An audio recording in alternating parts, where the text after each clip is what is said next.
주시고 주님이 약속하신 은혜의 말씀들을 붙들게 하여 주심을 감사드리옵나이다. 성령 하나님께서 참된 진리의 말씀을 우리에게 허락하여 주셔서 그 말씀이 우리에게 가져다 주는 용기와 힘과 위로를 우리의 삶 가운데 누리며 살아가게 하여 주시옵소서. 그리스도인의 참된 소망에 관하여 오늘 우리에게 가르쳐 주시기를 간절히 원하오며 예수 그리스도의 이름으로 기도드리옵나이다. 아멘. 자, 예수님 믿는 사람들에게 소망이 있습니다. 우리들에게는 꿈이 있어요. 여러분들은 어떤 소망, 어떤 꿈을 가지고 살아가십니까? 모든 진실한 그리스도인들의 소망은, 그들의 유일한 꿈은 주님이 이 땅에 다시 오시는 것입니다. 그리스도인들만이 주님 오실 날을 기다리며 살아가요. 그날에 주님께서 우리를 주님과 같은 몸으로 변화시켜 주시고 완전한 일을 허락하여 주셔서 주님과 함께 영원한 새하늘과 새 땅에서 살아가게 하십니다. 이처럼 주님이 다시 오심에 대한 분명한 약속이 있습니다. 그런데 이러한 약속이 있음에도 불구하고 교회 안에 잘못된 형태의 신앙생활이 나타납니다. 주님의 재림에 대한 두 가지 극단적인 모습이 있어요. 하나는 무엇이겠습니까? 주님이 오신다라고 하는 것이 진리예요. 반드시 이 땅에 오십니다. 그런데 주님이 오신다라고 하는 그 사실을 잊어버리고 주님이 오심과 무관한 삶을 살아가는 사람들이 있어요. 오늘 하루를 사셨지요. 어제와 별반 다를 바 없고 또 내일 또한 오늘의 삶과 그렇게 다르지 않을 거예요. 그런데 그리스도인들에게 하루를 더 산다라고 하는 것은 더 큰 소망을 가지는 것입니다. 왜냐하면 우리가 주님 배울 날이 더욱더 가까이 오기 때문이지요. 그래서 일하고 먹고 마시고 이 세상에서 이런저런 일들을 하며 일상적인 삶에 매몰되어 그렇게 살아가는 교인들이 있습니다. 주님이 반드시 오신다라고 하는 이 약속의 말씀 붙들고 이 날을 기다리며 이 날을 준비하며 이 날을 사모하며 그렇게 살아가지 않는 사람들이 교회 안에 있습니다. 주님 다시 오실 날에 대한 이 소망, 주님 얼굴 배울 날을 향한 이 기대감을 가지고 살아가는 사람들에게는 분명히 하나님께서 주시는 자유함이 있고 용기가 있고 힘이 있어요. 주님이 다시 오신다라고 하는 이 말씀이 우리에게 기쁜 소식이지요. 왜요? 주님은 우리에게 구원주로 다시 오시기 때문에 그래요. 우리의 구원이 완성되는 날이지요. 그래서 주님 다시 오실 날을 우리가 그렇게 사모하는 것입니다. 환난이 있고 고난이 있고 또 우리 가운데 죄가 있는 것은 우리로 하여금 주님 배울 날에 대한 소망을 더 크게 합니다. 그래서 그 죄로 인한 갈등이 있고 또 이 땅에 우리의 연약함, 무지함, 또 사단의 관계, 그 모든 어려움들이 있지만 그 모든 어려움들을 통하여 주님을 향한 소망이 더 커져가기에 그 모든 어려움들 속에서 저희들이 인내하며 또 기뻐하며 소망 중 살아갈 수 있는 것입니다. 그런데 주님 오실 날에 대한 그 소망을 잃어버리고 살아가는 교인들이 교회 안에 많이 있습니다. 주 예수여 어서 오시옵소서. 주님의 나라가 이 땅 가운데 이루어지고 또 완성되어지기를 원합니다. 그 최후의 승리의 날, 주님께서 그 승리를 가져오시지요. 그 날을 기도하며 매일매일 그 날을 위하여 살아가는 사람들이 많지 않다라고 하는 것이지요. 주기도문도 주님의 나라를 위한 기도가 핵심이지 않습니까? 그것은 우리가 매일매일 주님의 통치와 다스림 속에 순종하며 살겠다라고 하는 그러한 기도이기도 해요. 그리고 궁극적으로는 주님 다시 오실 그날을 우리가 위하여 기도하는 것이지요. 그날에 주님의 나라가 완성되어지기 때문입니다. 다른 한 부류의 사람들은 어떤 사람들입니까? 예수님의 재림을 기다리지만 극단적인 태도를 취하는 사람들이 있어요. 주님 다시 오실 터인데 일하면 뭐하나, 공부하면 뭐하나, 그렇게 생각하며 산에 들어가거나 아니면 공동체를 이루어서 그렇게 함께 살아가는 사람들이 있습니다. 제가 전교회에서도 만났던 분인데요. 이분은 가족을 다 이끌고 그렇게 산속에 들어가서 산 적도 있고, 또 잘못된 이단 사상에 빠진 적도 있고, 또 진리의 말씀을 듣기 위하여 유명한 목사님 교회는 찾아다니면서 가족 전체가 그렇게 이사하며 신앙생활 해오셨던 분이에요. 그래서 오직 주님 다시 오실 것들을 사모하며 살아가는데 삶의 모습이 조금 극단적이죠.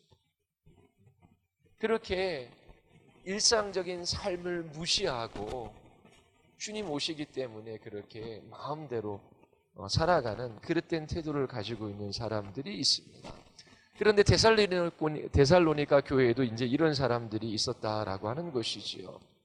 데살로니가 후서는 예수 그리스도의 재림에 대한 그릇된 생각, 잘못된 가르침을 가지고 있는 사람들에게 재림에 대한 바른 이해를 갖게 하고 그들이 어떻게 주님 오실 날을 준비하며 살아가야 할지 알려주고 있습니다. 자, 이 데살로니가서는 바울이 2차 전도 여행 중 쓴 서신이지요. 한 3개월 정도 그렇게 데살로니가 지역에 머물렀습니다. 그리고 핍박으로 말미암아 이 데살로니가를 떠나야만 했었지요.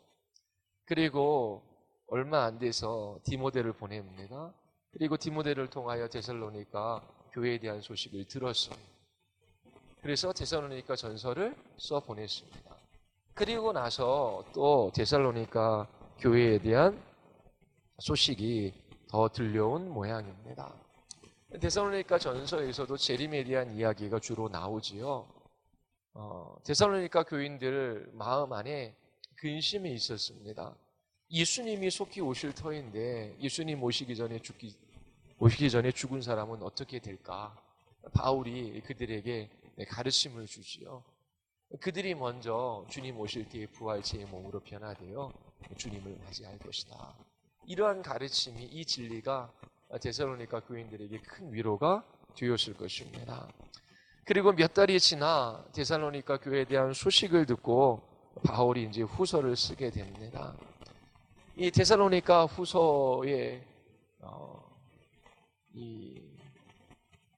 그 핵심적인 이야기가 3개입니다. 첫 번째, 이제 교회가 계속 박해를 받고 있다라고 하는 이야기를 바울이 들었습니다. 바울도 유대인들의 핍박으로 말미암아 데살로니가에서 더 이상 복음 전도 사역을 하지 못하고 이제 피신했던 것입니다. 바울이 떠났을 때에 그 핍박이 끝난 것이 아니라 유대인들의 지속적인 핍박이 그 어린 그리스도인들에게 이제 있었던 것이지요. 그래서 그리스도인들이기 때문에, 예수님을 믿기 때문에 당하는 고난이 이 데살로니가 성도들에게 있었습니다. 그리고 두 번째 소식은 이 예수 그리스도의 재림에 대한 잘못된 가르침을 받은 것이지요. 이미 예수님께서 재림했다라고 하는 것을 그렇게 받아들이는 사람들이 있었습니다. 그리고 이러한 재림에 대한 그릇된 가르침과 그들의 죄된 본성이 결탁하여 일상적인 삶을 살아가지 아니하고 게으르게 살아가는 사람들이 있었어요. 그래서 그 세 가지 소식을 듣고 이 데살로니가후서를 쓴 겁니다. 첫 번째, 어린 신자들이 그리스도를 믿는 이유 때문에 핍박을 받고 있습니다. 그리고 재림에 대한 그릇된 가르침이 있었고, 그 가르침으로 인하여 또 죄된 본성 때문에 일상적인 삶을 포기하고 게으르게 살아가는 사람들이 있었어요. 자, 그래서 그 이야기가 이제 1장, 2장, 3장에 걸쳐서 나옵니다. 바울은 박해를 받는 이 데살로니가 성도들에게 용기와 힘을 주기를 원합니다. 그래서 1장에 그 이야기들이 나와요. 그들이 용기와 힘을 얻을 수 있는 내용들이 나옵니다. 그리고 주님의 재림에 대한 바른 가르침을 주지요. 그것이 이제 2장에 나옵니다. 그리고 3장에 가서는 어떻게 살아가야 할 것인가, 그 삶에 대한 바른 태도, 그것을 사도 바울이 가르칩니다. 자, 그러면 데살로니가후서의 전체 주제는 예수님의 재림이지요. 그리고 여러분들이 읽은 책은 소망입니다. 한번 여러분들이 읽은 책 한번 잠깐 이 목차만 한번 볼까요? 보면은 자, 데살로니가 교인들의 문제는 무엇이었는가? 문제는 무엇이었습니까? 그리고 데살로니가 교인들의 문제가 뭐예요? 진리를 모르는 것. 진리를 모르는 것. 두 번째, 데살로니가 교인들은 어떻게 이 문제에 빠지게 되었는가? 어떻게 이 문제에 빠지게 되었는가? 결국 진리를 모른다라고 할 때에 하나님과 그 하나님께서 행하시는 그 일들에 관한 그 하나님과의 관계, 그것을 알아야 하는데 그들이 아직 어리기 때문에 하나님과 하나님께서 행하시는 일, 그리고 하나님과 하나님의 백성들의 그 관계, 그것들을 잘 몰랐던 것이지요. 그러면서 결국은 제가 볼 때 가장 핵심적인 진리를 모르는 것이 문제이다. 그리고 그 핵심적인 것은 결국 하나님과 우리와 맺고 있는 그 관계.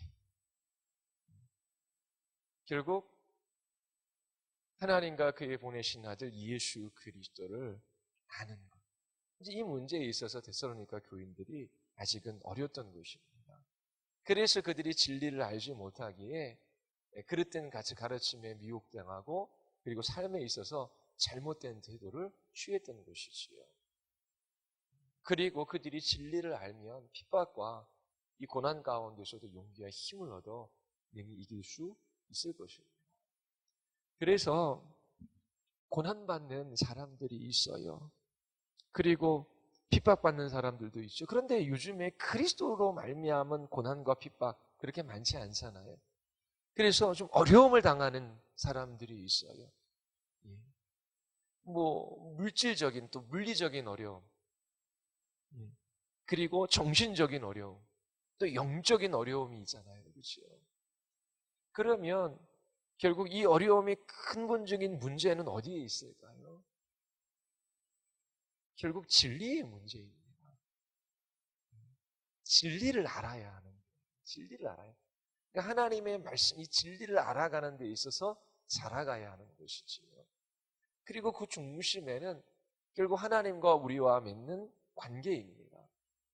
하나님이 어떠한 분이시며 하나님께서 우리를 위하여 어떠한 일을 하셨고 또 하나님께서 우리에게 무엇을 약속해 주셨는지, 그래서 우리의 결국이 어떻게 될 것인지 이 진리를 아는 것이 우리에게 힘이죠. 그리고 다른 말로 하면 하나님을 아는 것이 우리에게 기쁨이요, 우리에게 힘이며 우리에게 용기와 우리에게 삶에 있어서 능히 그 하루를 살아갈 수 있는 능력을 가져다 주는 것입니다. 그래서 정말 부지런히 하나님의 말씀 앞에 서서 하나님을 알아가는, 그에 보내신 아들 예수 그리스도를 알아가는 진리를 아는 것. 이것이 가장 중요한 거예요. 예전에도 한번 말씀드린 적이 있는데 소위 귀신 들렸다라고 하는 사람을 일주일 동안 교회에서 계속 만나서 이야기하고 기도하고 말씀을 가르치며 지낸 적이 있습니다. 기도해야지요. 기도해야지요. 그런데 기도함으로 그렇게 그 정신적인 이상현상을 보이고 정말 그런 어떤 사단의 역사가 있는 것이지요. 그래서 선포하고 싸우고 또 악한 원수를 공격할 때 대적하는 일이 필요합니다. 그런데 예전에도 뭐 전도할 때도 이제 뭐 전도하러 전도여행 다닐 때도 그렇게 그런 사람들을 만나고 했는데 제가 관찰하고 만나본 그 결과는 결국 그 사람이 이 진리를 알아가요. 그래서 이 말씀의 검, 이것을 붙들고 하나님을 의지하고 성령 하나님을 의지해서 그 모든 관계와 그 모든 대적과 그 모든 혼미함, 그런 것들을 물리치고 싸울 수 있어야 됩니다. 그래서 주위에서 어린 신자들은 그들이 함께 예배드리고 그들을 위하여 가르치고 또 그들에게 지속적으로 권면해 주는 일이 필요해요.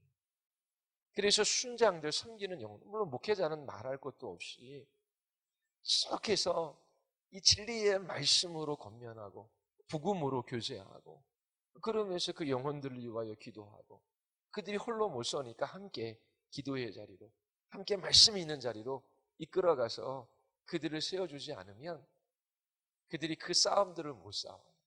잠시 누군가 함께 기도해주고 있을 때에는 편안하고 아무런 문제가 없지만 홀로 있을 때 그 싸움들을 싸우지 못하고 넘어지는 그런 모습들을 많이 봤습니다. 그래서 다른 문제가 아니에요.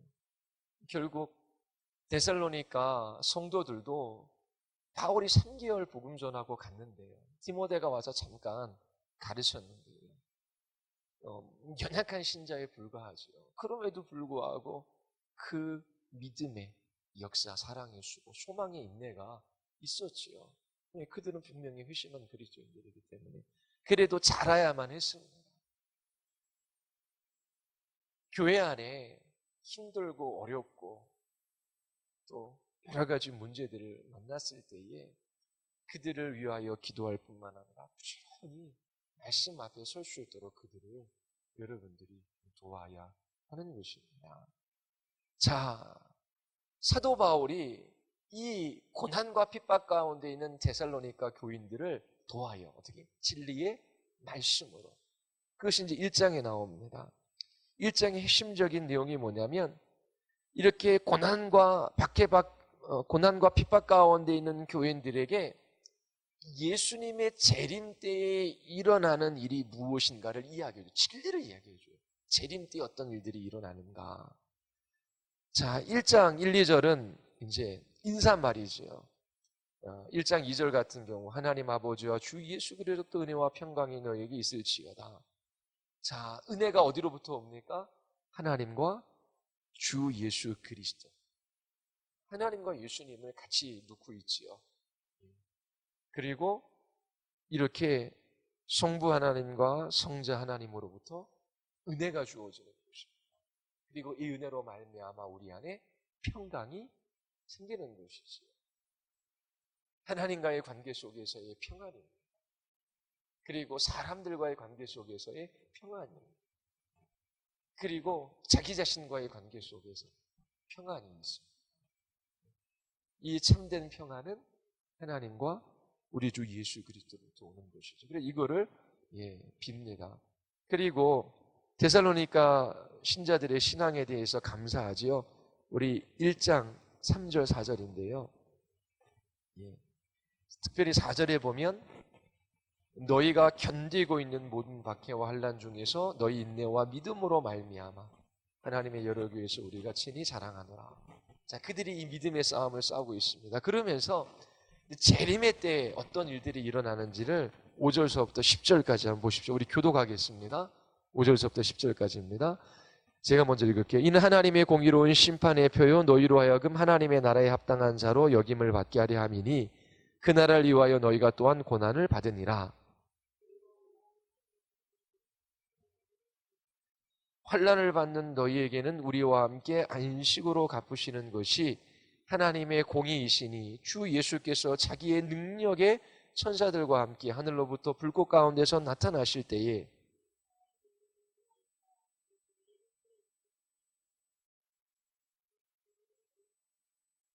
이런 자들은 주의 얼굴과 그의 힘의 영광을 떠나 영원한 멸망의 형벌을 받으리로다.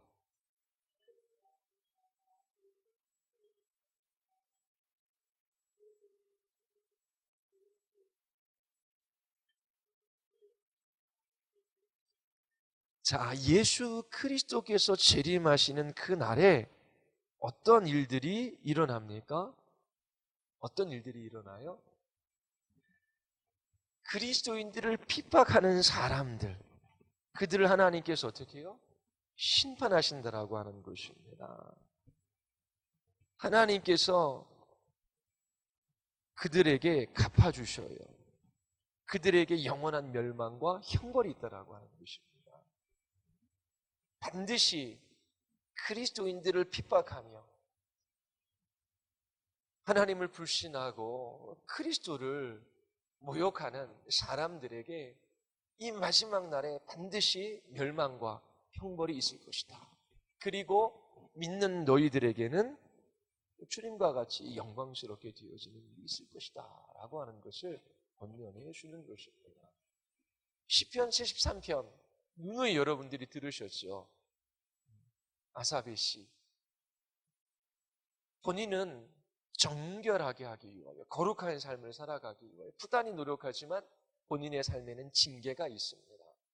그러나 하나님을 대적하며 불의한 사람들을 살아가는 사람들은 본인들이 원하는 것보다 더 많은 것들을 얻고 죽을 때도 편안하게 죽는 것 같아요. 예수 믿는 나에게는 고난이 있고 예수님을 대적하는 저들에게는 부가 있고 건강이 있고 죽을 때까지도 편안히 죽는 것 같아요. 그래서 실족할 뻔했습니다. 그런데 하나님의 성전에 가서 기도할 때 하나님께서 깨닫게 하시는 것이 있죠. 그게 뭐예요? 하나님께서 하나님을 대적하는 죄인들을 반드시 심판하시고 그들은 멸망을 당한다라고 하는 것입니다. 갑작스럽게 그들은 그 하나님의 심판 가운데 빠져들어간 거예요. 그런데 본인은 징계를 받는다라고 생각하고 그렇게 낭망했는데 하나님께서 나를 붙드시고 그 내로 이끌어 주셔서 나와 함께 하신다라고 하는 것을 그 성전에 기도할 때 깨닫습니다. 그러면서 주님을 가까이 함이 복이다라고 하는 그러한 노래를 하는 것입니다. 자, 고난과 핍박이 있어요. 물질적인 어려움이 있습니다. 그리고 육체적인 그러한 연약함이 있어요. 그리고 죄로 말미암은 갈등이 있습니다. 그리고 악한 원수의 시험이 있어요. 세상의 유혹이 있어요. 이 모든 것들을 이길 힘이 없어서 때때로 눈물을 흘립니다. 그때에 우리에게 소망이 없는 것이 아니에요. 예수 그리스도께서 반드시 이 땅에 다시 오십니다. 예수님을 지금 믿고 있는데 아니 도대체 예수님을 믿는 이 삶의 유익이 뭐냐? 불신자들과 비교할 때에 어린 신자들은 유익이 별로 없는 것 같아요. 승진이 빠른 것도 아니고 자녀들이 더 잘 되는 것도 아니고 더 건강한 것도 아니고 더 부유한 것도 아니고 그래서 어린 신자들은 쉽게 회의에 빠집니다. 예전에 그런 얘기들 많이 들으셨죠. 예전 교회에서도 저기 시골 교회에서도 열심히 전도했어요. 그래서 교회 다녀요. 그런데 갑자기 집안에 어려운 일이 생깁니다. 주위에서 교회 다니기 때문에 어려운 일이 생깁니다. 그러자 교회를 다니지 않게 돼요. 왜? 교회 나온 지 얼마 안 된 신자가 아닐 수죠. 그 어린 영혼들에게는 회의적인 거. 아니 예수 믿겠다라고 나왔는데 잘 되는 게 뭐가 있냐. 그러면서 주님을 떠나가는 일들이 있는 것이지요. 그런데 참된 그리스도인들에게는 주님 오실 날에 대한 소망이 있어요. 이 날에 불신자들에게, 하나님을 대적하는 자들에게는 반드시 공의로우신 하나님께서 그 모든 죄값을 치르게 하실 것이다. 그들은 멸망당하며 그 형벌을 받을 수밖에 없다. 그리고 하나님께서 우리를 그리스도와처럼 영광스럽게 하셔서 그 모든 주님께서 주시는 은혜와 복들을 완전하게 누리게 하시는 그 영광의 날이 우리에게 기다리고 있는 것이지요. 그래서 인내하며 믿음의 순종의 삶들을 그리스도인들이 살아갈 수 있게 되는 것입니다. 그리고 2장에서는 예수님이 언제 재림하시는가? 언제 재림하시는가? 1장에서는 재림의 때에 어떤 일들이 일어나는가? 핍박받는 그리스도인들을 향한 위로가 되는 것이죠. 그리고 언제 재림이 있는가? 자, 그래서 주님의 날이 이미 이르렀다라고 하는 가르침 때문에 동요하는 이 데살로니가 성도들에게 놀라지 말라고 가르치는 것입니다. 2장 1, 2절 한번 보겠습니다. 2장 1, 2절 우리 같이 한번 읽어볼까요? 다 같이. 형제들아, 우리가 너희에게 구하는 것은 우리 주 예수 그리스도의 강림하심과 우리가 그 앞에 모임에 관하여 영으로나 또는 말로나 또는 우리에게서 받았다 하는 편지로나 주의 날이 이르렀다고 해서 쉽게 마음이 흔들리거나 두려워하거나 하지 말아야 한다는 것이라.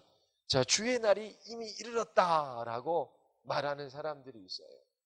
그래서 그것으로 유동하지 말라라고 하는 것이지요. 바울은 어떠한 특정한 사건이 일어나기 전까지 그리스도께서 재림하지 않으실 것이다 라고 가르칩니다. 특정한 사건 두 가지가 있어요. 그것이 뭐죠? 배교하는 사람들이 나타나는 것입니다. 이거는 그리스도를 믿는다라고 고백하는 사람들 중 하나님을 떠나가는 사람들이 많이 나타난다라고 합니다.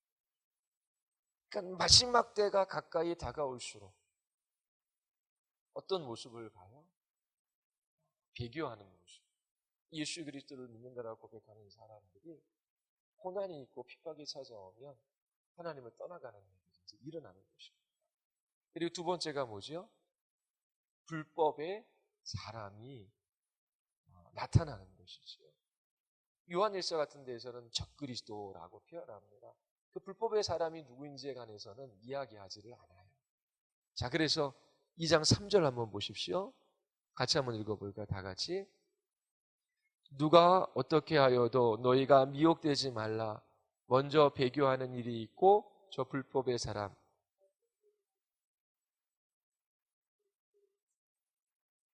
예, 자, 이제 두 가지 일이 있다라고 하는 것입니다. 그리고 9절과 10절 한번 보십시오. 자, 이제 그렇게 하나님을 떠나가는 일들이 일어납니다. 9절과 10절 우리 같이 한번 읽어보겠습니다. 악한 자의 나타남은 사단의 활동을 따라 모든 능력과 표적과 거짓 기적과 불의의 모든 속임으로 이는 그들이 진리에 받지 아니하여 구원함을 얻지 못합니다. 참 마지막 때에 사람들의 관심이 어디에 있어요? 능력에 있습니다. 표적에 있고 기적에 있어요.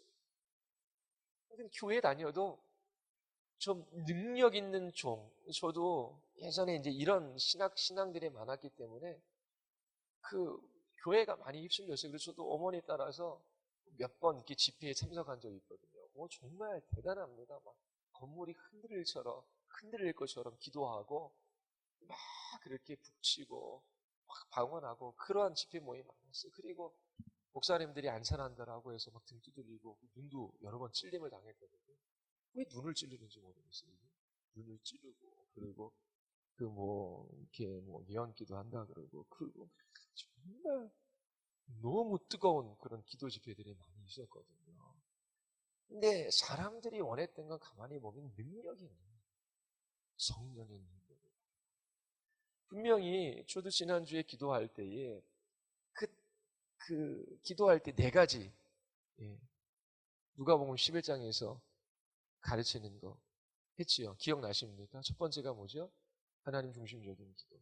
두 번째, 기도할 때 하나님께서 약속해 주셨어요. 예수님께 뭐 아빠라 부르라. 어디 기도할 때 두려움, 염려, 걱정, 근심 그거 내려놓고 안정감, 고요함 가운데 나아가라. 들르지 말고 무슨 큰 일이 있고 세상에 위협이 있다라고 할지라도 하나님이 아빠다. 그 아빠 앞에서 기도하라. 세 번째 약속. 하나님의 사랑을 의심하지 마라. 구하고 찾고 두드리라. 반드시 응답해 주신다. 그리고 가장 좋은 것을 주신다. 무엇인가? 성령이 그건 하나님 중심적인 기도. 결국 성령님의 크신 능력, 성령님의 크신 능력이 나타나는 거예요. 은사를 행할 수 있어요. 그런데 그 성령님의 능력이 크게 나타날 때 사도들은 어떻게 했어요? 담대히 이 복음을 전했어요. 성령님의 능력이 나타날 때에 그들은 두려워하지 않았어요. 염려하지 않았어요. 걱정하지 않았어요. 그들이 가던 길들을 계속 걸어갈 수 있었어요. 왜 그렇습니까? 그 능력은 주님이 하신 말씀, 그 약속, 그것이 마음속에 더 분명하게 다가옵니다. 오순절 사건도 그리스도께서 하신 말씀들, 그분이 행하신 의미가 무엇인지를 깨달은 거예요. 그래서 베드로도 나가서 너희가 십자가에 못 박힌 그 예수를 하나님이 주와 그리스도가 되게 하셨다. 회개하라. 성령을 받으라. 이렇게 설교한 거잖아요. 성령께서 크신 능력으로 역사하실 때에 그 예수 그리스도와 그분의 말씀을 우리 안에 확증시켜 주시고 우리에게 담대함 그리고 하나님 두려워하지 아니하고 그 길들을 걸어갈 수 있도록 우리를 붙들어 주시는 것입니다. 그래서 이미 그렇게 하나님을 아빠라고 부르며 지속적으로 끊임없이 기도하는 사람은 성령께서 역사하고 계시는 거예요.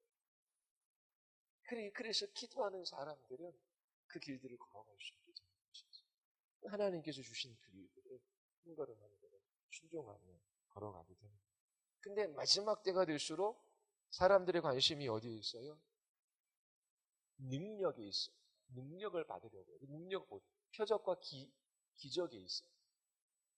이 유대인들이 사모했던 것이 이 메시아의 능력이었습니다. 그래서 예수님이 처음 기적을 행할 때 그렇게 예수님을 따랐다는 거예요. 헬라인들은 지혜를 구했지. 그들이 진리를 사랑하지 않아요. 진리이신 예수 그리스도께서 오셔서 말씀하시죠. 그 말씀을 받아들이지 않습니다. 신앙생활 한 사람도 이제 어린 신자들은 뭔가 이제 일들이 일어나기를 원하는 것이죠. 근데 하나님께서 우리를 인격적으로 다루어 가시고 인격적으로 성숙하게 하시고 그리스도 형상으로 변화시켜 가시는 거거든요. 그래서 무엇인가 특별한 어떤 일들을 체험하고 경험하는 것은 필요할 수 있어요. 그런 신앙 체험이 도움이 되죠. 그런데 정말 하나님께서 이 진리를 경험하게 하시고 이 진리이신 예수 그리스도를 맛보게 하시고 이 하나님의 말씀을 우리 안에 경험하게 하시는 그 일들이 있어요. 그래야지 이 진리를 사랑하거든요. 마지막 때가 될수록 어떻게 된다? 교회가 이 진리로부터 멀어지는 것이죠. 사람들도 진리보다 다른 것에도 관심을 가지게 되죠. 예, 어떤 분이 그 한국 사람의 그 독특한 그 심리의 어떤 그런 모습들을 이제 쓴 글들이 이제 있는데 한국 사람들도 이게 뭐냐면 특별히 여성 목회자들을 비하하는 게 아니라 그 여성 목회자 중에 심리적인 어떤 그런 목회를 하시는 분들이 많이 있거든요. 남성들도 마찬가지겠어요.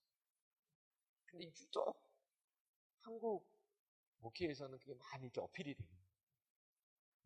사람들이 아주 쉽게 그렇게 따라가고 또 사람들의 어떤 본성에 좀 맞는 그런 부분이 있는데 왜 그러냐 라고 할 때 그 한국 사람들의 그 심리 속에는 예전서부터 오던 어떤 무속신앙 이제 그런 것들이 좀 그 삶에 배어 있는 것들이 있기 때문이 아닌가 그렇게 이제 말씀하시는 분들도 있더라고요.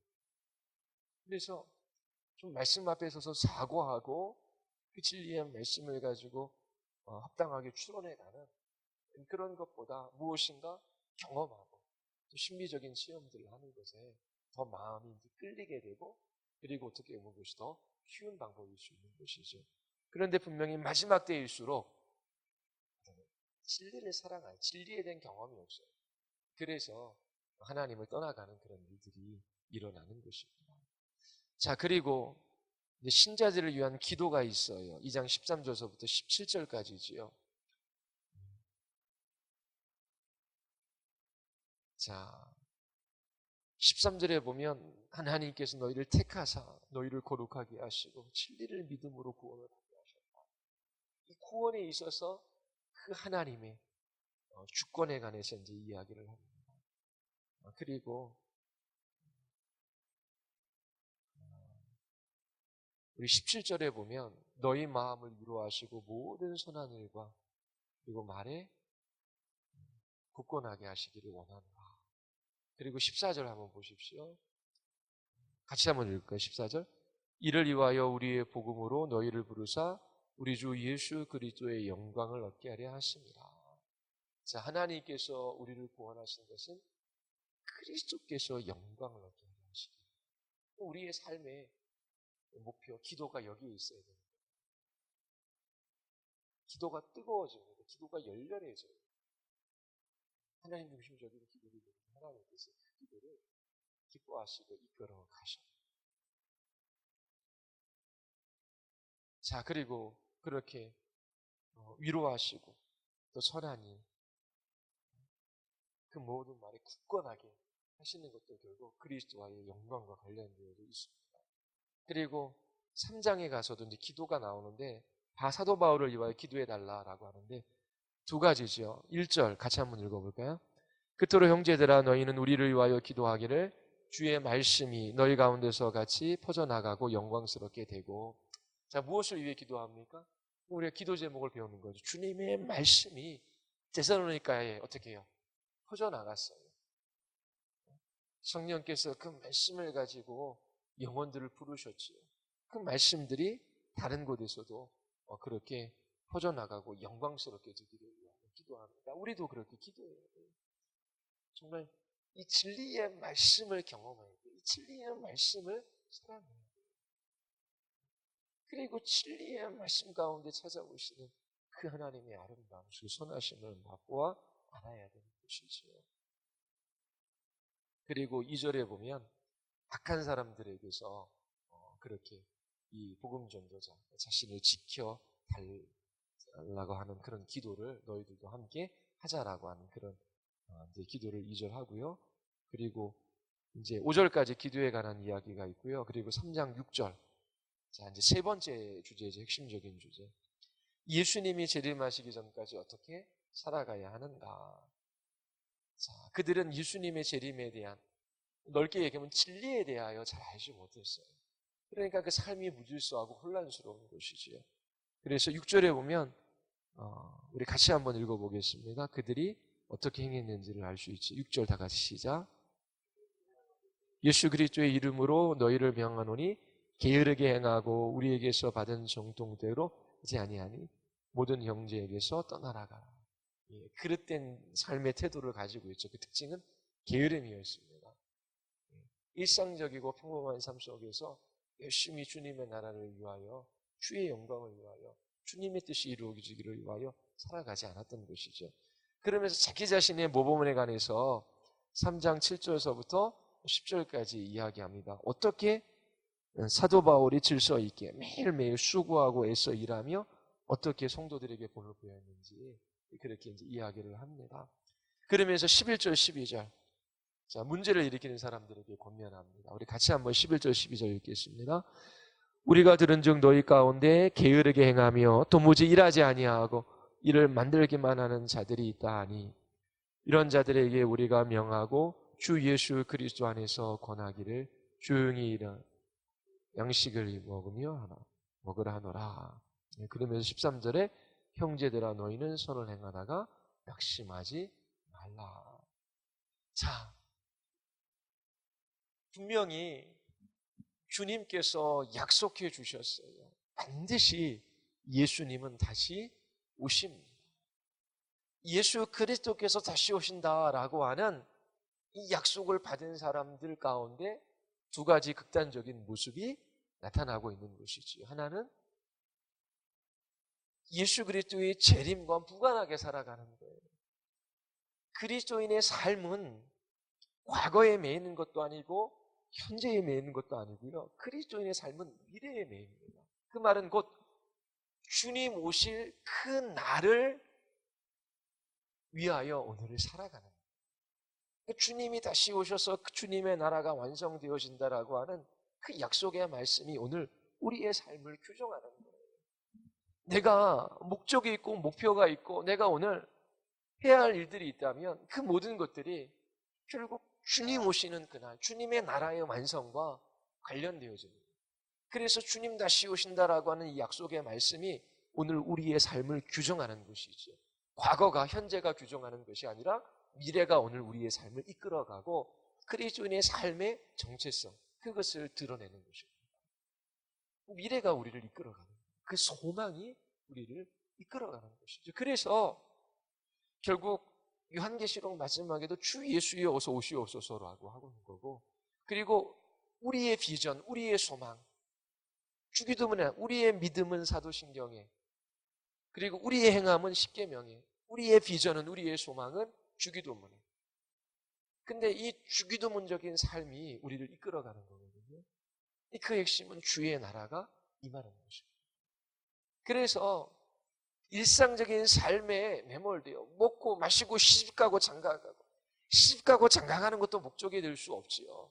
그것도 복음의 영광을 위하여 주님 오실 날을 준비하는 그 삶 속에서 주어지는 것이죠. 직장 생활도 그 부르신 일 속에서 주님 오실 날을 준비하되 극단적으로 주님 오시기 때문에 일도 안 하고 태만하게 살아가는 것이 아니라 그곳에서 주님의 통치와 다스림을 받으며 주님이 반드시 오신다라고 하는 것을 그의 삶 가운데 나타내며 하루하루 신실하게 그리스도인들이 살아가는 것이 필요해요. 그런데 데살로니가 성도들의 문제는 주님이 이미 왔다라고 하면서 그릇된 삶의 태도를 보인 게 문제고, 오늘 교회의 문제는 물론 극단적인 그 재림에 대한 그러한 사모함으로 인하여 잘못된 태도를 취하는 사람들도 있었지만, 뭐 예수님이 오셨다, 뭐 누가 재림주다, 뭐 누가 저 그리스도라고 하는 이야기가 많이 있었어요. 그리고 그것 때문에 혼동스럽고 두려워하며 살아가는 사람들이 있었어요. 그런데 대다수의 더 많은 그리스도인들은 주님 오실 날에 대한 기대와 소망 없이 그날을 준비하는 삶과 상관없이 그렇게 살아가는 것입니다. 예수님 다시 오시는 그 마지막 날에 데살로니가 전서에서 우리가 부활체의 몸을 입을 것이다. 그래서 죽음에 관해서 슬퍼하지만 그리스도인들의 슬픔은 소망 없이 슬퍼하는 것이 아니라 그들이 소망 가운데 슬퍼하는 거예요. 누군가 죽었을 때 소망 가운데 슬퍼하는 것입니다. 이처럼 주님 다시 오실 것에 대한 소망이 있기 때문에 위로와 힘을 얻는 거예요. 이게 진리입니다. 그래서 데살로니가 성도들도 핍박과 고난 가운데 주님 다시 오실 것에 대한 소망으로 위로와 힘을 얻어 주어진 그 삶 속에서 게으르거나 나태하지 아니하고 그 주어진 모든 삶 속에서 하루하루 신실하게 이 약속을 붙들고 주님 오실 날을 준비하는 삶을 살아갔던 것입니다. 그래서 우리의 모든 기도가 하나님 중심적인 기도가 되어야 되는데, 특별히 기도가 이 주기도문과 어떤 관련이 있는가? 이 주기도문을 벗어난 기도는 자기 자신의 욕심이니 그릇된 욕망을 따라 기도하는 것일 수 있어요. 그리고 그 중심이 정말 주님 다시 오실 날을 사모하고 그렇게 주님 나라에 주의 영광을 위하여 하나님 앞에 살아가고 있는지 우리 자신을 살펴보아야 하는 것입니다.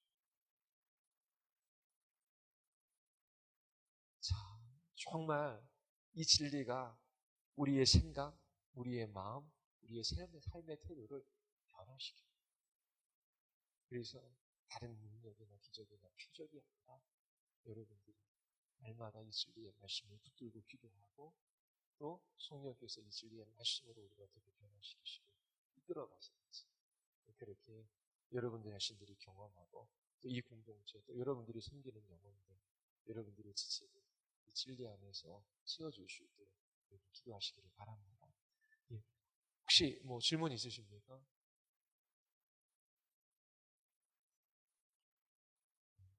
없으십니까? 자, 뭐 수요일 날 직장 생활 하시면 바빠서 못 나오고 하는데 부지런히 건면하십시오. 그래서 나와야 돼요. 그래서 들은 얘기지만 또 듣고 그 말씀을 또 기도하고 그러면서 깊이와 넓이가 더해가는 것이고요. 그리고 들은 말씀 마음속에 새기고 잘 적어놓다가 그 말씀을 붙들고 하나님 앞에 기도하십시오. 기도 가운데 또 하나님께서 깨닫게 하시는 말씀들을 더 풍성하게 경험하게 하십니다. 우리 같이 한번 우리 기도하시겠습니다. 우리 이 시간 기도할 때에 하나님 먼저 성소로 교회가 하나님 이 땅에 많은 교회가 진리의 말씀을 사랑하게 하시고 또 하나님 진리의 말씀 앞에서는 이 일들에 게으르지 말게 하여 주시옵소서. 진리의 말씀으로 어린아이와 같은 영혼들을 장성한 그리스도인들로 세워주시고 또 성령께서 그리스도 바깥에 있는 영혼들을 그리스도 안으로 하나님 옮겨주시며 또 저희들이 진리의 말씀 가운데 찾아오시는 주님을 배우게 하여 주시옵소서. 두 번째 하나님 저희들이 주님 오실 날을 사모하며 살아가게 하여 주시옵소서. 이 소망이 우리의 삶을 규정하고 우리의 삶을 이끌어가게 하여 주시옵소서.